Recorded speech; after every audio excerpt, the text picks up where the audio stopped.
आप सभी को मेरा स्नेह भरा नमस्कार। तो चलिए आज की कथा शुरू करते हैं।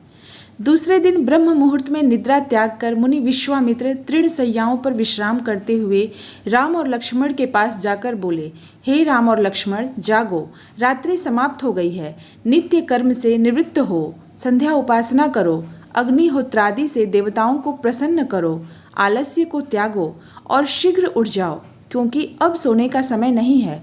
गुरु की आज्ञा प्राप्त होते ही दोनों भाइयों ने शैया त्याग दिया और नित्य कर्म एवं स्नान ध्यान आदि से निवृत्त होकर मुनिवर के साथ गंगा तट की ओर चल दिए। वे गंगा और सरयू के संगम, जहाँ पर ऋषि मुनियों तथा तपस्वियों के शांत व सुंदर आश्रम बने हुए थे, पर पहुँचे। एक अत्यधिक सुंदर आश्रम को देखकर रामचंद्र ने गुरु विश्वामित्र से पूछा, हे गुरुवर, यह परम रमणीक आश्रम किन महर्षि का निवास स्थान है?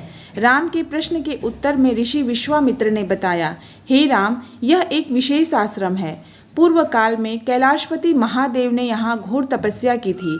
संपूर्ण विश्व उनकी तपस्या को देखकर विचलित हो उठा था। उनकी तपस्या से देवराज इंद्र भयभीत हो गए और उन्होंने शंकर जी के तप को भंग करने का निश्चय किया। इस कार्य के लिए उन्होंने कामदेव को नियुक्त कर दिया। भगवान शिव पर कामदेव ने एक के बाद एक कई बाण छोड़े, जिससे उनकी तपस्या में बाधा पड़ी। क्रुद्ध होकर महादेव ने अपना तीसरा नेत्र खोल दिया। उस तीसरे नेत्र की तेजोमयी ज्वाला से जलकर कामदेव भस्म हो गए। देवता होने के कारण कामदेव की मृत्यु नहीं हुई, केवल शरीर ही नष्ट हुआ।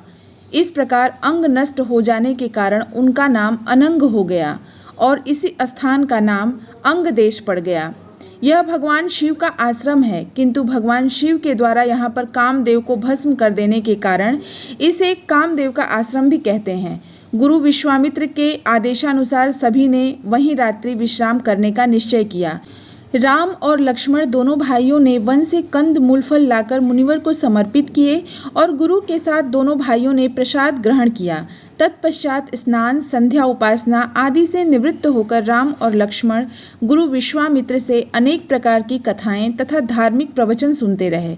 अंत में गुरु की यथोचित सेवा करने के पश्चात आज्ञा पाकर वे परम पवित्र गायत्री मंत्र का जाप करते हुए तृणशैयाओं पर जाकर विश्राम करने लगे। आगे की कथा के लिए अगले वीडियो में मिलते हैं। अगर आपको मेरा वीडियो पसंद आया हो तो मेरे वीडियो को लाइक करें और शेयर करें। आगे की कथा सुनने के लिए चैनल को सब्सक्राइब करें। Thank you.